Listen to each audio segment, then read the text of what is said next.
자, 이제 세 번째 시간 진행하도록 하겠습니다. 저희들이 지난 시간에 화폐 시간제 관련해서 개발적 소개는 다 해드렸어요. 이제 좀 더 구체적으로 한번 살펴보도록 하겠습니다. 자, 여러분 요약집 96페이지를 보세요.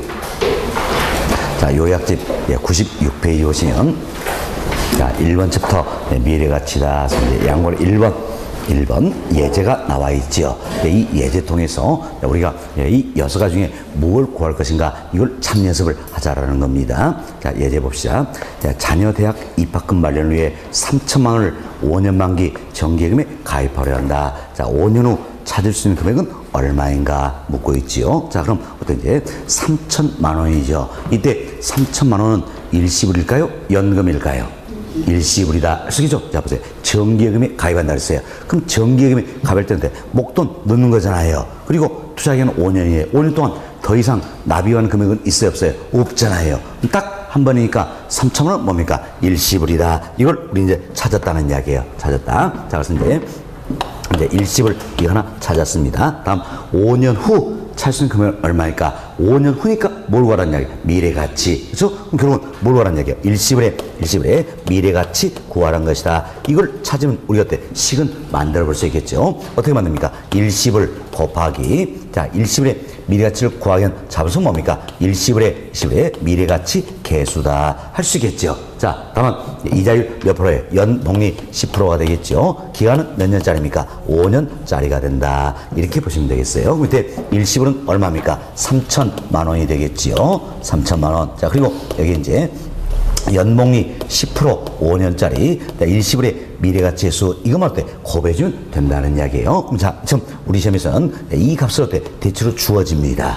이 값을 주어진다는 이야기예요. 그럼 주어지면 주어진 값 여기에 대입했을 때 계산만 하면 된다는 이야기예요. 따라서 수학입니까? 산수입니까? 산수다. 이렇게 생각하시면 되겠어요. 자, 그렇지만 경우에 따라서는 또 표가 주어질 수가 있다는 이야기예요. 그래서 우리 요약집에 하단 보시면 보충학습이다. 복리이자표다 나와 있죠? 이 표가 주어지면 어떻게 되느냐? 이 표 자체가 연복리 10%를 기준해서 계수값들 나타내 주고 있는 거예요. 그럼 이제 맨 좌측에 이열수 나와 있잖아요. 이게 뭡니까? 연을 뜻하는 거지요. 자, 우리가 이제 5년이다. 그럼 5년 찾아봅시다. 두 번째 칸이죠? 자, 두 번째 칸에 각종 계수값도 들어있지요. 자, 우리가 구하는 건 뭡니까? 일시불의 미래가치 계수다. 중에서 일시불의 내가계수가 되겠지요. 그럼 자, 5년짜리에 일시불의 내가계수 찾으니까 얼마입니까? 1.610510이다. 찾을 수 있겠지요. 그럼 이 값을 여기 어때? 대입하시면 된다. 이렇게 생각해 봅니다. 대입하시면 되겠다. 이렇게 해서 이제 계산은 하면 된다라는 이야기예요. 그렇지만 우리가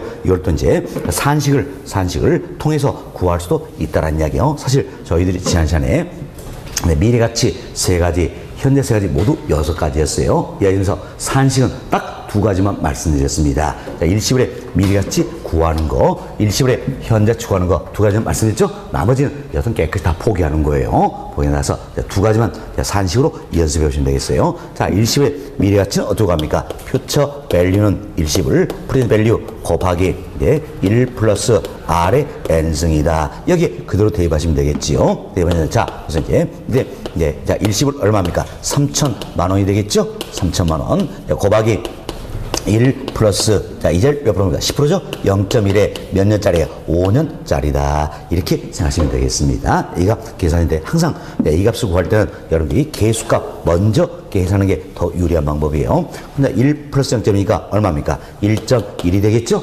1.1의 5승은 어떻게 산다면 됐어요? 자, 1.1의 5승은 1.1 곱하기 5 하면 되는 겁니까? 아니죠. 1.1의 5승은 어떻게 합니까? 1.1 곱하기 1.1 곱하기 어때? 1.1 곱하기 1.1 곱하기 1.1 하시면 되겠지요. 그렇죠? 우리 일반 계산기로 이렇게 계산하면 된다는 이야기예요. 물론 조금 더 간편한 방법이 있는데 어차피 생각 안 날 거 그건 말씀 안 드리겠습니다. 자, 이제 여기 보세요.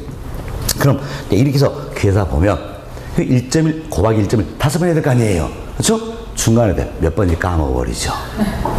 이게 우리 문제점이라는 이야기예요. 출제도 그걸 잘 알고 있어요. 알고 있기 때문에 이제 산식을 통해서 계산하 이런 문제를 내준다면 결국 2년짜리나 3년짜리 이런 정도 내준다는 이야기예요. 만약에 이게 이제 5년짜리가 3년짜리다, 3년짜리. 그럼 3년짜리는 어떻게 됩니까? 나머지 건 똑같다 생각한다면, 자, 3년짜리는 1.1에 몇 승이에요? 3승이 되겠죠? 삼성. 뭐 어떻게 하면 되세요? 1.1 곱하기 1.1 곱하기 1.1 하면 되겠죠.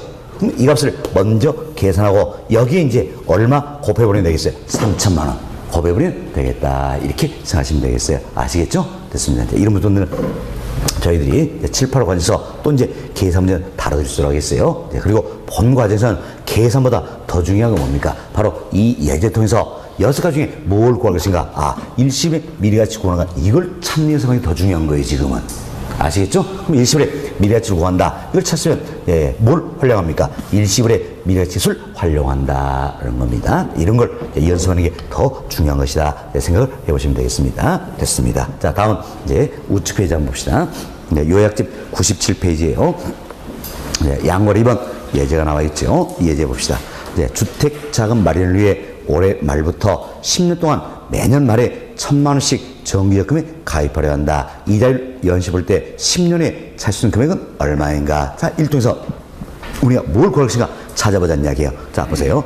1,000만 원인데 이 1,000만 원은 매년 말마다 1,000만 원이잖아요. 그렇죠? 매년 1,000만 원이니까 1,000만 원은 일시불입니까? 연금입니까? 연금.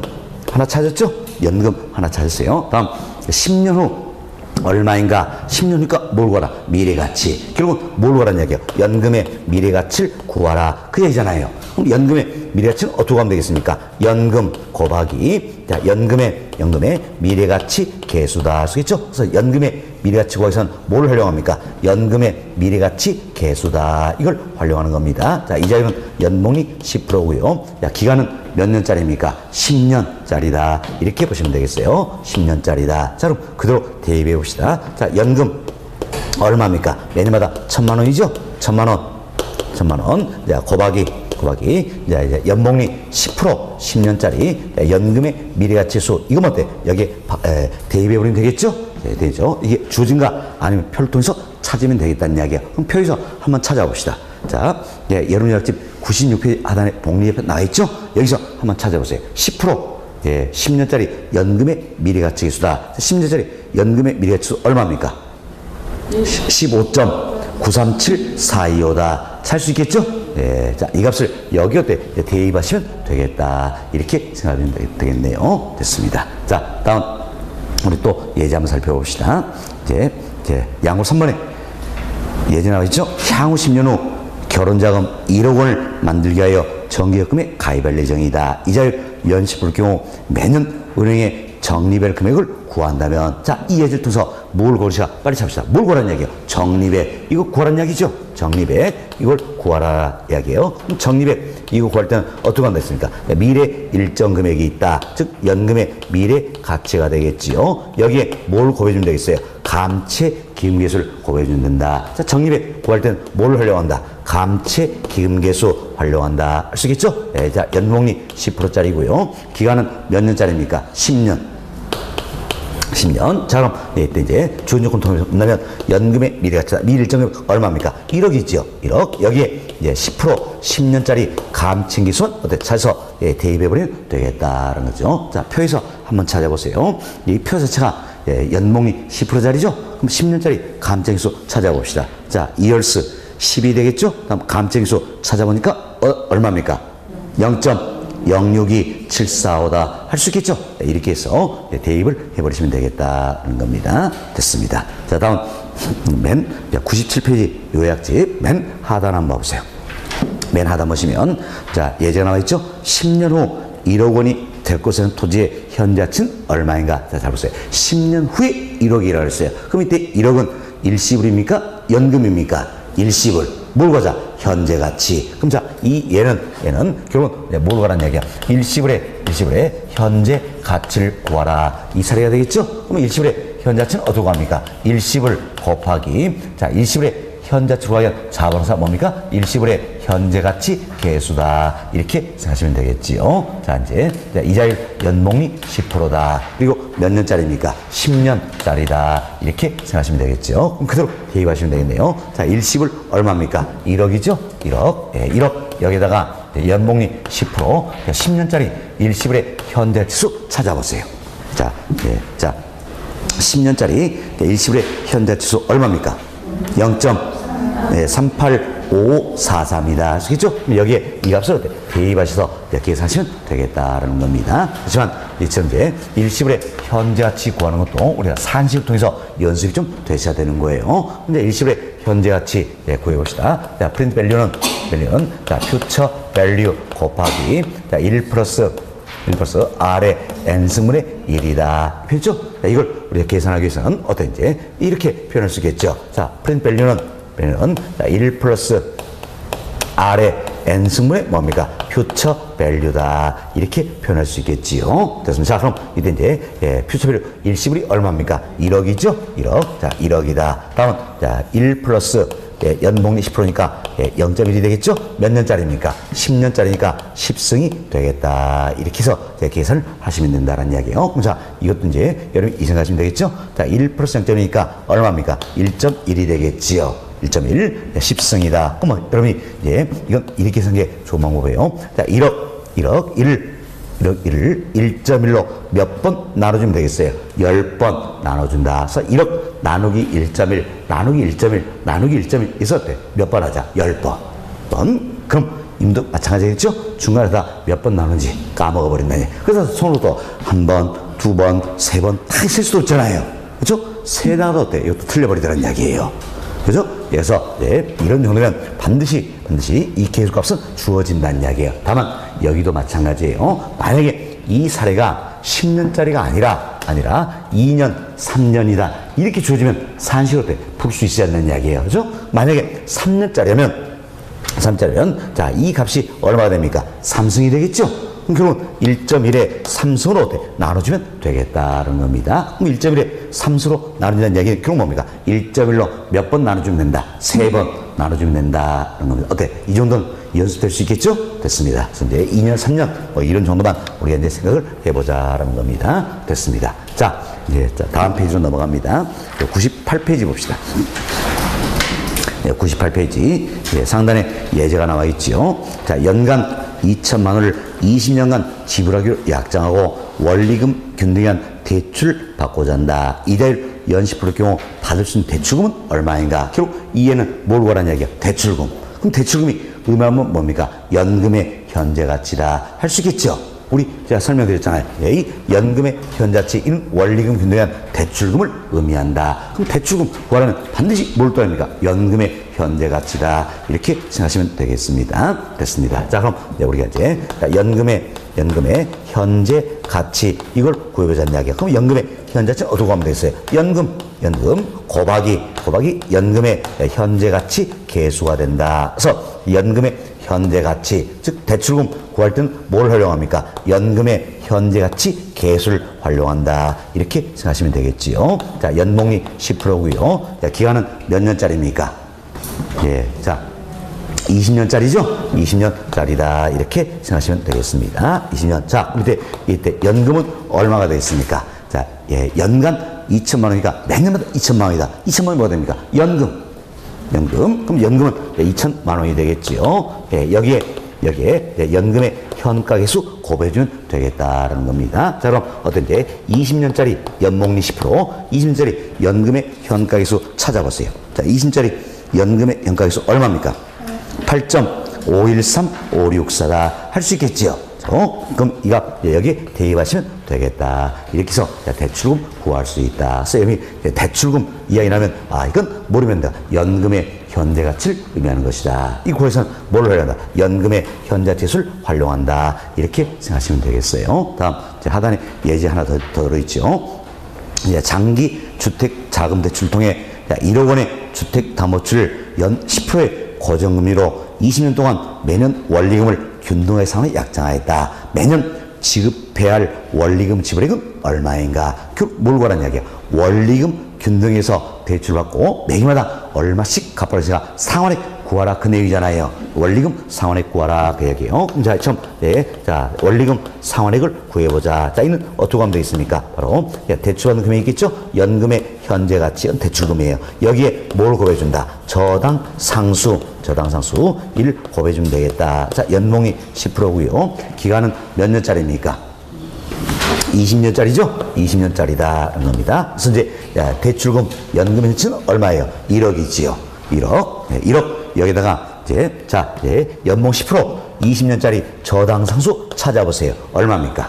0.117460이다. 할 수 있겠죠? 자, 그럼 1억 곱하기 0.117460이다. 이렇게 계산하시면 되는 겁니다. 됐습니다. 자, 이렇게 해서 우리는 예제 통해서 한 번 더 살펴드렸어요. 지금은 계산 문제가 중요한 게 아니라 그랬어요. 계산 문제도 이 예제를 통해서 뭘 구할 것인가 빨리 찾는 연습을 하지 않는 이야기예요. 아시겠죠? 자, 그래서 그럼 6가지예요. 자, 일시불의 미래가치, 연금의 미래가치, 적립액, 일시불의 현재가치, 연금의 현재 상환액 6가지 뭘 구할 것인가 이걸 빨리 찾고 이때 계속은 뭘 활용할 것인가 찾는 연습하시면 되겠다. 아시겠죠? 지금은 이런 연습을 더 많이 하셔야 될 것 같은 게요. 됐습니다. 자, 이렇게 해서 예제도 설명을 좀 드렸고요. 그리고 98페이지 하단 보시면 보충학습에 박스가 들어있지요. 이 박스가 화폐에 관련해서 일목요연하게 볼수록 이렇게 정리된 내용이에요. 한 번 더 보시기 바라겠습니다. 자, 그리고 99페이지로 넘어갑니다. 요약집 99페이지는 상단의 세 번째부터 잔금 비율과 상환 비율이다 소개됐죠. 이번 조금 더 설명해 드리도록 하겠습니다. 자, 이건 우리가 이제 이런 식으로 해봅시다. 내가 1억 주택 담보대출 받는다는 이야기예요. 그럼 이때 1억은 뭡니까? 내가 대출받은 원금이다. 할 수 있겠지요. 대출은 원금이라는 이야기예요. 이때 1억 중에서 내가 이제 4천만 원을 갚았다는 이야기예요. 그럼 4천을 갚았으니까 4천만 원 어때? 이리 표현되겠죠? 갚았으니까 상환된 원금이다 표현하겠죠. 자, 잘 보세요. 상환된 원금입니까? 원리금입니까? 원금. 지금 이자는 어때? 별개의 문제잖아요. 자, 1억 이 자체가 대출받은 어때? 원금이잖아요. 원금. 지금 우리 원금 가지고 이야기하는 거예요. 대출받은 원금 이 중에 4천만 원 갚았다. 4천만 원 상환된 원금이다. 우리 시험은 이런 거 말 바꾸는 겁니다. 과거에 원리금 이렇게 상환된 원금입니까? 원리금입니까? 원금. 자, 이렇게 자, 그럼 1억 중에 4천만 원이니까 율로 따지면 몇 프로가 되겠습니까? 40%. 밑에 40%는 어떻게 구할 것인가? 이리 구했겠죠. 자, 1억에 대한 4천만 원이다. 할 수 있겠죠? 1억은 뭡니까? 대출받은 원금이 되겠죠. 대출금. 4천만 원 뭡니까? 상환된 원금이다. 이랬을 때 40%를 계산했잖아요. 이처럼 대출금에 대한 상환된 원금의 비율, 이걸 가려서 우리가 뭐라 그러지가 상환 비율이다. 이렇게 이야기하는 겁니다. 상환 비율이다. 이렇게 생각하시면 되겠어요. 자, 그럼 무슨 이제 1억 대출받고 이 중에 4천만 원 상환했어요. 그럼 남는 게 있겠죠. 남는 게 얼마입니까? 6천만 원이다. 할 수 있겠죠. 그럼 6천만 원 뭐라고 합니까? 미상환된 자, 원금입니까? 원리금입니까? 원금. 미상환된 원금이다 할 수 있겠죠. 참 미상환된 원금, 이걸 가려서 우리 흔히 잔금 이렇게 표현한다라는 겁니다. 잔금이다. 그럼 율로 따지니까 1억 중에 6천만 원이니까 몇 프로가 될까요? 60%가 되겠다는 거죠. 그럼 60%는 어떻게 계산하는가? 이렇게 생각했죠. 1억에 대한 6천만 원이다. 그럼 1억은 뭡니까? 대출금. 6천만 원은 뭡니까? 미상환된 원금이다. 할 수 있겠죠. 지금 미상환된 원금은 뭡니까? 잔금. 그래서 대출금에 대한 미상환된 원금의 비율이다. 또는 대출금에 대한 잔금의 비율이다. 이걸 가려서 우리가 뭐라 합니까? 잔금 비율이다. 이렇게 표현하는 겁니다. 잔금 비율이다. 그럼 자, 잘 보세요. 이 사례 보니까 상환 비율은 몇 프로입니까? 40%. 다음 잔금 비율은 몇 프로입니까? 60%다. 둘 합하니까 얼마 됩니까? 100% 1이 되겠지요. 그럼 상환 비율과 잔금 비율을 합하면 얼마가 된다는 이야기예요? 1이 된다. 그 이야기지요. 따라서 우리 이렇게 표현하겠어요. 상환 비율은요. 자, 1에서 잔금 비율을 빼준 값이다. 할 수 있겠죠. 또 잔금 비율은요.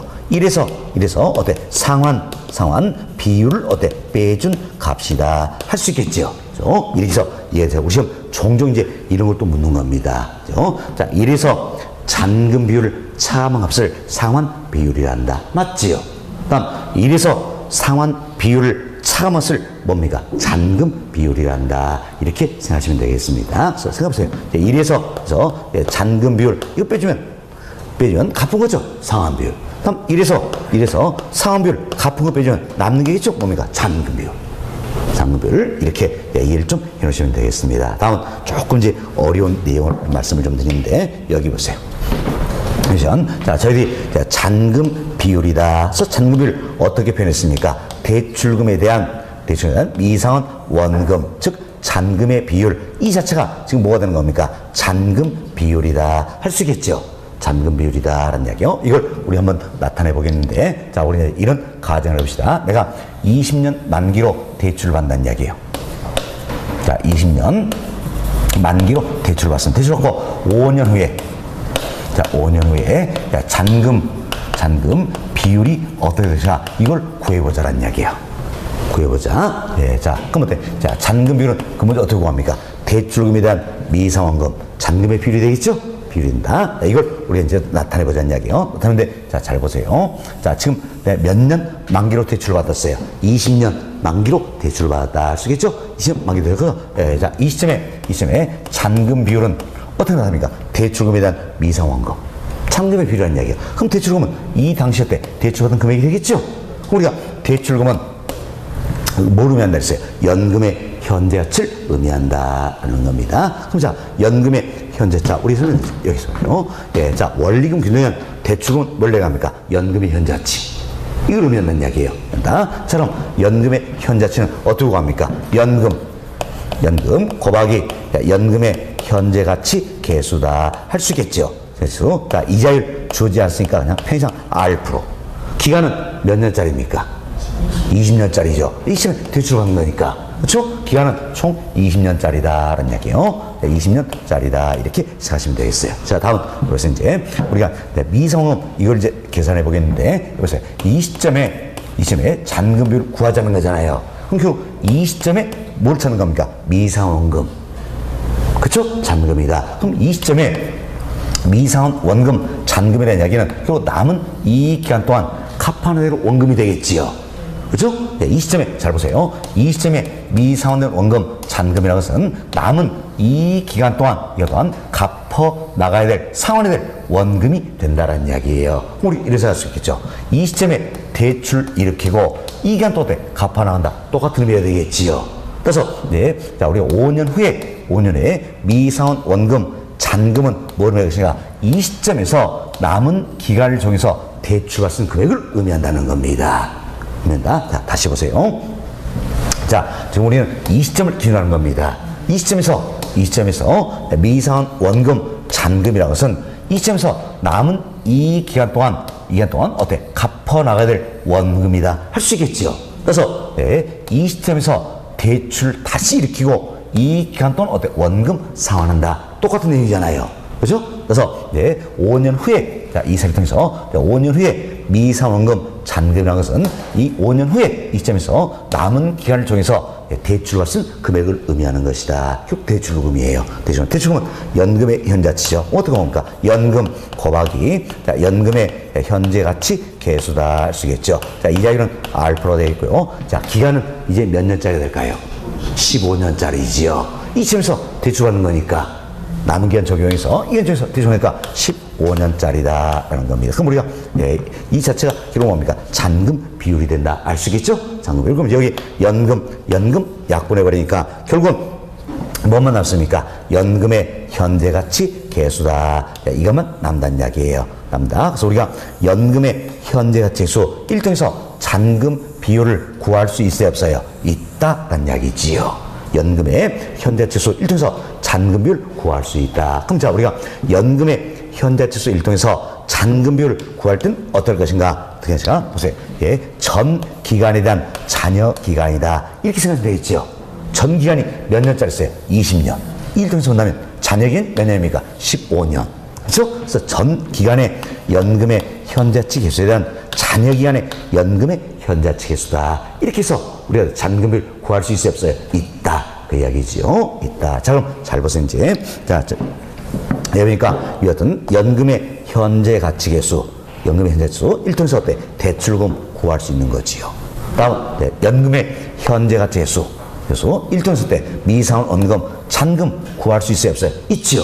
또 연금의 현재가치 1등에서 어떻습니까? 이것은 잔금 비율 구할 수 있어요, 없어요? 있다. 그 이야기지요. 따라서 우리가 앞서 이야기한 것처럼 여기 보세요. 연금의 현재 가치수 일통해서 어때? 대출금, 잔금, 잔금비율 어때? 구할 수 있다는 겁니다. 어때? 이해되시겠죠, 이제? 특히 연금의 현재 가치수 일통해서 우리가 잔금비율 구할 때는 무조건 어떻게 하자? 전 기간에 연금의 현재 가치수에 대한 잔여 기간에 어때? 연금의 현재 가치수다. 이래서 구할 수가 있다 생각하시면 되겠습니다. 자, 이 내용이 여러분 요약집 99페이지 상단에 세 번째 챕터 잔금비율, 상환비율 여기에 나와 있는 내용이다 생각하시고 이런 정도 연습이 좀 되시면 되겠습니다. 자, 이렇게 해서 저희들이 이제 화폐의 시향가치다 이것도 설명을 다 드렸어요. 다음 5절로 넘어갑니다. 자, 5절은 현금 예측 및 분석이다 소인데 우리가 투자에 타당성이 있다 없다 판단해서 어때? 현금을 예측하고 분석할 수 있어야 된다는 겁니다. 자, 그럼 현금에는 크게 두 가지가 있지요. 하나는 현금 유입 부분이 있고 또 하나는 뭡니까? 현금 유출 부분이 있다. 이렇게 보시면 되겠어요. 하나는 현금 유입 부분이 있고 또 하나는 현금 유출 부분이 있다라는 얘기라서 우리는 이제 현금 유입과 현금 유출 이걸 비교해서 타당성이 있다 없다 판단할 수 있어요 없어요? 있다 그 얘기지요. 그래서 현금 유입 유출 이럴 때 예측하고 분석할 수 있어야 된다는 겁니다. 자, 그럼 부동산 투자는 크게 3단계 과정에서 이루어진다 그랬습니다. 뭡니까? 취득 그리고 운용 처분이 되겠습니다. 가장 대표적인 게 뭡니까? 임대업이다. 근데 임대업 인류에서 임대부산을 취득을 하겠죠. 이때는 내 호점이 돈이 들어옵니까? 나갑니까? 나가겠죠. 그래서 현금 유출이 이루어진다는 겁니다. 유출은 언제 됩니까? 취득 시. 이때 취득 시 현금 취득 크긴 뭐래 내 호점이 나가는 거니까 총 투자입니까? 지분 투자입니까? 지분 투자액이 되겠다는 거죠. 다음은 이제 운용의 과정입니다. 임대를 하는 운용의 과정에서는 내 호점에 돈이 들어오겠죠? 현금 유입이 이루어진다는 겁니다. 자, 이때 현금 유입 크기는 어떤데? 현금 유입 크기는 세후 현금 흐름을 의미하는 것이다 라는 겁니다. 자, 세후 현금을 산정하는데 이는 어때? 매년을 단일해서 산정을 하게 된다는 겁니다. 결국 내가 임대업 5년 동안 하게 된다. 5년 동안 하면 세후 현금은 몇 개 산정되는 겁니까? 5개 산정이 된다. 이렇게 보시면 되겠습니다. 다음 이제 처분의 과정이에요. 그럼 처분의 과정에서도 내 호점이 돈이 들어옵니까? 나갑니까? 들어오겠지요. 현금 유입이 이루어진다는 겁니다. 유입이 이루어진다. 이때 현금 유입 큰 원래 합니까? 세후 이제 지분 복귀액을 의미한다. 이렇게 보시면 되겠어요. 세후 지분 복귀액이다. 자, 이는 어떤지 투자기한 말에 한번 산정이 된다. 이렇게 보시면 되겠습니다. 자, 이처럼 운용과 처분의 과정 통해서는 현금 유입이 이루어진다. 현금 유입의 크긴 바로 뭡니까? 운용의 과정을 통한 내년에 세후 현금과 처분의 과정을 통한 투자 말에 세후 지분 복귀액을 뜻한다는 겁니다. 다음 이제 취득의 과정을 통해서는 현금 유출이 있죠. 이때 현금 유출의 크긴 뭡니까? 지분 투자액을 의미한다. 이렇게 보시면 되겠습니다. 자, 이제 여기서 우리가 이제 현금 유입 유출 말씀드렸어요. 그럼 이 중에서도 특히 중요한 건 뭡니까? 운용의 과정을 통한 매년의 세후 현금이 어떻게 산정될 것인가. 이 프로젝트를 이해하는 건 너무너무 중요한 부분이다. 그래서 이제 우리가 잘 이해하자는 겁니다. 자, 이제 조금 더 설명을 드립니다. 자, 여기 보세요. 자, 우리는 임대업을 한다 가정하는 겁니다. 지금 임대업 한다 가정하에서 가장 주된 소득은 뭐가 되겠습니까? 임대료가 되겠지요. 혼자 임대료가 되는데 내가 1년 동안 받을 수 있는 최근의 임대료 수입이 얼마나 될 것인가. 여기서부터 우리가 이제 구하기 시작하겠지요. 자, 1 뭐라 그러신가? 바로 가능 조소득이다. 조는 뭐와 같은 말입니까? 총. 그래서 1 가능 총소득이다. 또는 잠재돼 있다서 잠재 총소득이다. 이렇게 표현하는 겁니다. 자, 그럼 이제 가능 총소득 어떻게 산정할 것인가? 그죠? 매년 자, 예상되는 단위당 임대료에 대한 이야기야. 매년 예상되는 단위당 단위당 임대료. 여기에 이제 임대 가능 단위수를 고해준다는 이야기예요. 그럼 1년 동안 받을 수 있는 최단의 임대 수입이다. 산정되겠죠? 이게 바로 가능 총소득이다라는 겁니다. 가능 총소득은 매년 예상되는 단위당 임대료 여기에 임대가능 단위수를 고해준 값이다 생각하시면 돼서 여기서는 이거 하나 조시면 되겠어요. 자, 이 프로 차트는 어때? 1년을 기준한다는 이야기예요. 그럼 1년 기준할 때는 어떤지 자, 단위당 임대료 1년치를 계산해야 될 거 아니에요. 그렇죠? 그럼 우리 시험은 여기가 함정이에요. 매월 이렇게 나오면 매월. 그럼 매월 나온다면 반드시 얼마를 고해줘야 됩니까? 12일 고해줘야 1년치가 되겠죠? 이것만 조시하시면 되는 겁니다. 자, 그럼 우리는 이제 가능 총소득 산정했어요. 그러나 이 자체가 내 호전에 다 들어온 건 아니겠죠? 그렇죠? 자, 임대 안 되고 비어있는 부분이 있죠. 이걸 뭐라 합니까? 공실.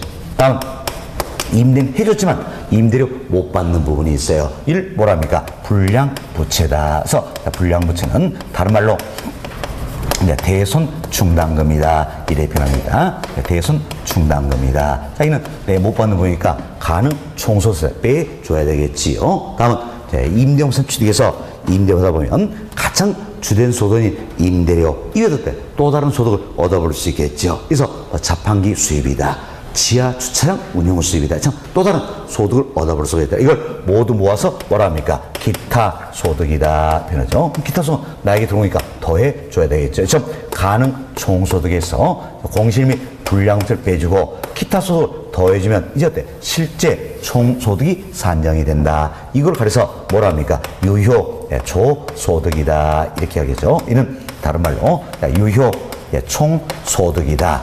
실제 총소득이다. 표현을 쓰겠죠? 다음 또 이제 임대가 보면 여러 가지 경비가 발생한다는 이야기예요. 이때 소요되는 경비를 우리가 어때? 영업 경비다. 이렇게 표현하겠죠. 영업 경비 이걸 빼주면 영업 비용이니까 빼줘야 되겠죠? 빼주면 순수히 영업을 통해서 벌어진 소득이 산정된다. 이걸 가려서 뭐라 합니까? 순영업 소득이다. 이렇게 표현하죠. 순영업 소득. 다음은 이제 내가 임대업하기에서 임대용산을 취득한다는 이야기. 이때 은행도 대출을 받았어요. 대출은 1년 동안 원금 상환 이자를 하겠죠? 이것도 내 호주 나가니까 빼줘야 되겠죠? 이를 뭐라 표현합니까? 부채 서비스액이다. 이렇게 하죠. 부채 서비스액이다. 그럼 지금 부채 서비스액 안은 뭐가 들어있어요? 1년 동안 총 상환한 원금과 1년 동안 총 지불한 이자가 포함이 된다. 할 수 있겠죠? 지난시험도 또 이분도 또 답이 됐네요. 원금 상환액만을 의미한다. 아니죠? 이자까지 포함한 개념이에요. 그래서 결국은 부채 서비스액은 그래서 원금과 이자를 합한 금액이니까 뭡니까? 원리금 상환액이다. 표현을 쓰겠죠? 그래서 1년 동안 원금 상환한 금액과 이자 주는 금액을 합해서 뭘 한다? 부채 서비스액이란다. 이렇게 생각하시면 되겠습니다. 이도 내 호전에 나가겠죠? 빼주면 되겠네요. 그래서 순영업소에서 부채 서비스액을 빼주면 이제 세금 내기 전이죠. 세전 현금 흐름이 산정이 되겠고, 다음 세금 냅시다. 세금 뭡니까? 이제 영업이란 과정에서 벌어들인 소득 세금이 되겠죠. 소득세 일종으로서 이름을 뭐라 붙였어요? 영업소득세다. 이렇게 붙여놓은 거죠. 영업소득세. 자, 이걸 빼주면 이제 세후가 되겠죠. 세후. 자, 현금이 산정이 된다는 겁니다. 밑에 산정된 세후 현금이 있다는 이야기예요. 자, 이걸 어떻습니까? 운용에 의한 현금 유입으로 활용을 하겠다는 겁니다. 그래서 이 프로차트는 너무너무 중요한 부분이라 했어요. 부분이 따라서 다시 보세요. 가능 총소득에서 공실 및 불량부채를 빼주고 기타 소득 해준 뭡니까? 유효 총소득이 산정이 되는 거지요. 여기서 영업경을 빼주면 순영업소득, 부채 서비스 빼주면 세전 현금, 영업소득 빼주면 뭡니까? 세후 현금이 산정이 된다는 겁니다. 그래서 이제 첫 글자 따서 우리 어떻게 배웠어요? 가공기 유형순 부세형세다. 이렇게 외워놨던 부분입니다. 자, 다음은 여기서 이제 우리가 여기는 순영업소득을 산정할 수 있어야 되겠죠. 그럼 순영업소득을 산정하기 위해서는 영업 경비에 해당되냐 안 되냐 구별될 수 있어야 된다는 겁니다. 먼저 일상적인 유지비라든지 관리비 모두 이렇게 해당되죠. 다음 관리자의 인건비입니다.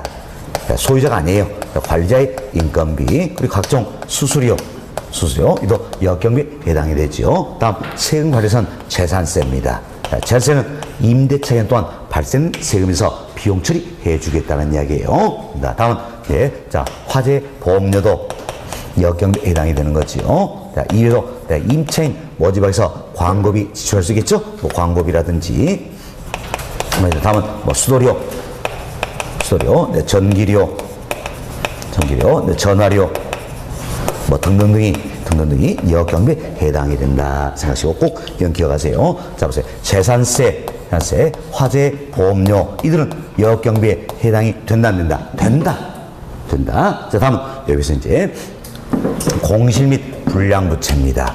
공실 및 불량부채, 그리고 여기 부채 서비스세, 여기 영업소득세다. 자, 보세요. 공실 및 불량부채, 부채 서비스세, 영업소득세 이들은 어때? 별도의 항목으로 빼주고 있잖아요. 그래서 역경비에 해당이 된다 안 된다? 안 된다는 거지요. 이들은 역경비에 해당되지 않는다는 겁니다. 그래서 보세요. 공실 및 불량부채, 다음은 부채 서비스세, 특히 부채 서비스세 이하는 어떻습니까? 이자 지불도 포함이 되는 거죠. 따라서 이자 지불액이다. 이도 역경비에 포함이 된다 안 된다? 안 된다. 이자 지불은 여기 있죠. 이자 지불은 부채 서비스세 항목에 포함이 돼서 별도로 빼주잖아요. 그렇죠? 그래서 역경비에 포함이 된다 안 된다? 안 된다는 겁니다. 다음 영업소득세, 별도로 빼준다. 역경비에 포함되지 않는다는 이야기예요. 그럼 여기 하나 더 기억하셔야 됩니다. 건물 자체에 대한 감가상각비 역시 역경비에 포함되지 않는다는 거예요. 그래서 여기서요. 재산세나 화재, 보험료 이들은 역경비에 포함이 됩니까 안 됩니까? 되지요. 그렇지만 공실 및 불량부채, 부채 서비스세, 영업소득세 이들은 별도의 항목 빼주니까 역경비에 포함되지 않는다는 거예요. 특히 세 가지.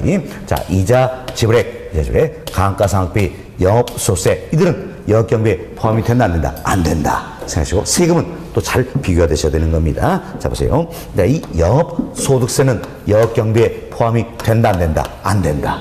그렇지만 재산세는 어때? 역경비에 포함이 되어 있다. 이렇게 보시면 되겠습니다. 자, 이래서 역경비 이야기 좀 드렸고요. 자, 다음은 우리가 이제 세후 현금 이걸 산정하기 위해서는 영업소득세를 계산할 수 있어야 되겠죠?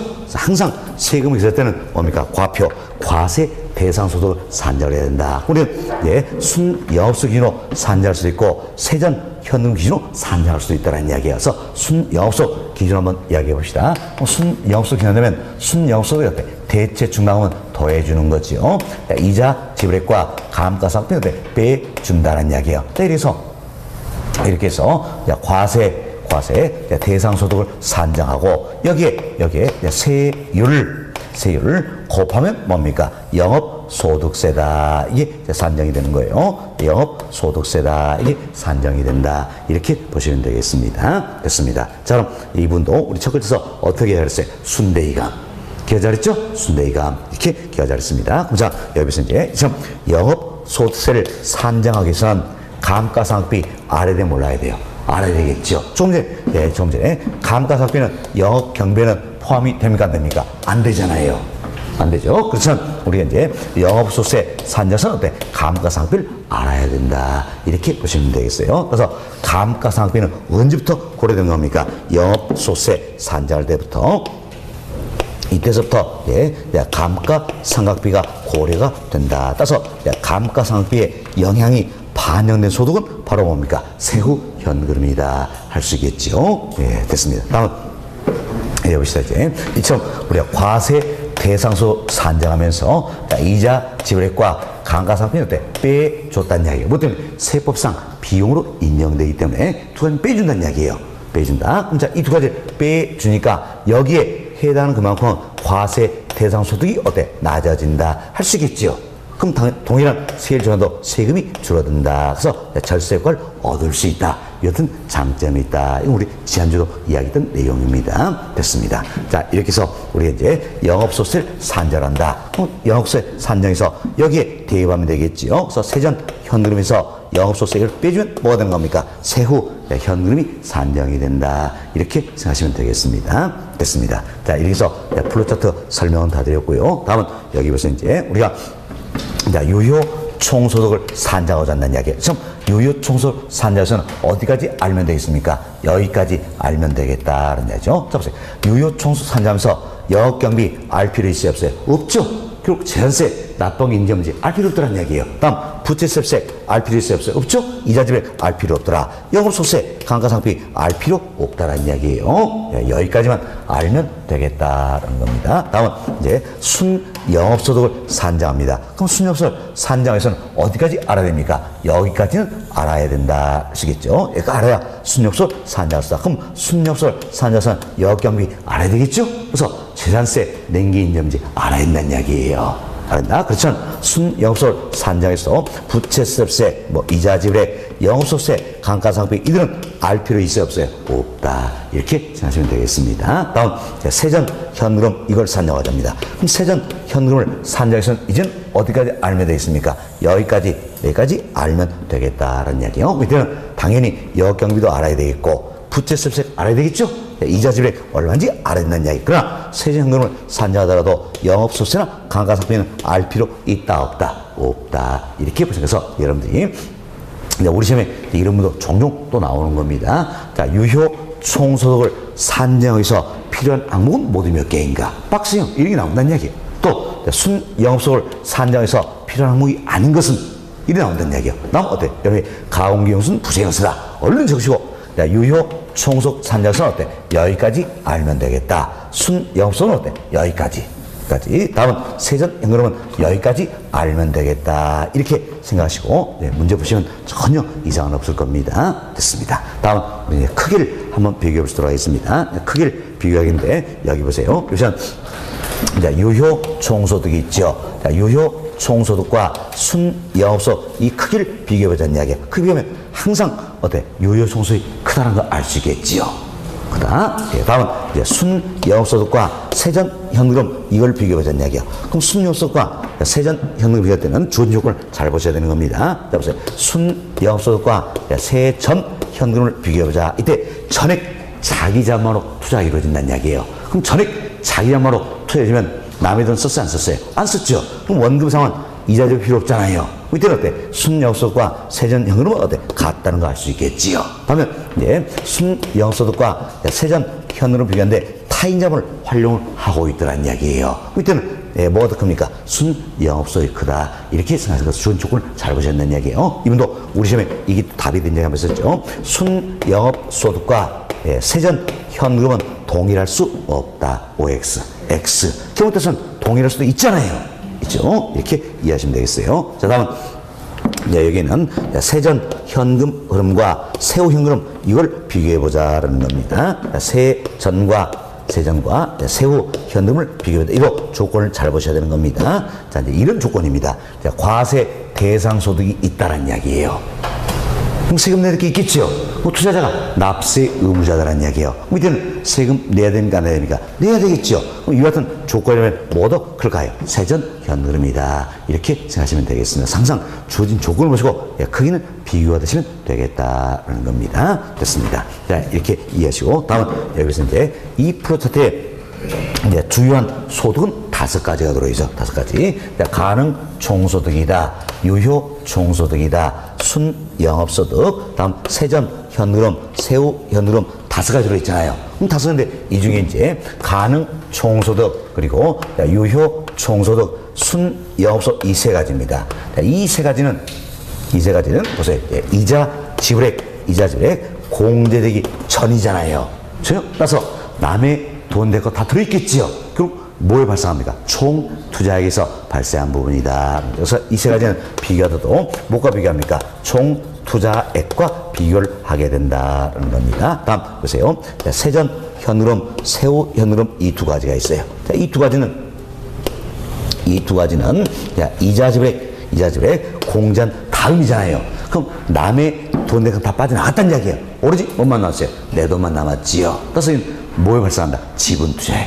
이건 지분 투자액에서 발생한 부분이다라는 겁니다. 그래서 뭐가 비교합니까? 지분 투자액과 비교한다는 겁니다. 잘 보세요. 가능 총소득, 유효 종소득, 순영업소 이 세 가지는 뭐가 비교합니까? 종투자액. 다음 세전, 세후 이 두 가지는 뭐가 비교합니까? 지분 투자액과 비교한다. 이렇게 보시면 되겠습니다. 그래서 우리 지난주에도 우리가 총투액을 기준해서 수익률 산정하고자 한다. 이때 수익은 뭘 고려했어요? 순영업소 고려했죠? 다음 지분 투자액 기준으로 수익률 산정한다. 수익은 뭘 고려했습니까? 세전, 현금이다. 이렇게 생각하시면 되겠어요. 됐습니다. 자, 여기까지 말씀을 드리면 운용의 과정을 통한 매년에 세후 현금 산전 플로차트 정리 다 해드렸습니다. 해드렸고 다음은 이제 투자는 말입니다. 투자는 말이 어때? 처분 시 현금 유입 부분이 있겠지요. 결국 뭡니까? 세후 지분 복귀 산정하는 과정이다. 이렇게 생각하시면 되겠어요. 그럼 처분 시니까 먼저 여러분이 생각되겠죠. 자, 예를 들어서 내가 임대업 원조도 한다는 이야기예요. 그럼 원조 하고 그 다음 취득 임대부산 처분하겠지요. 그럼 원조도 하고 처음했을 때 얼마 받을 것인가 이것부터 예상이 돼야 되겠지요. 그래서 이제 먼저 예상되는 매도 가격을 산정한다는 이야기예요. 여기서 공유자 수수료 이와 같은 매도 경비를 빼주면 어때? 순 매도액이 산정이 되겠지요. 순 산정되고 다음은 내가 대출을 받았어요. 대출 받고 그동안 갚지 아니한 원금이 있다면 이건 내 게 아니잖아요. 다 갚아야 되겠지요. 그래서 이제 순 매도액에서 미상환 저당 잔금을 빼준다는 이야기예요.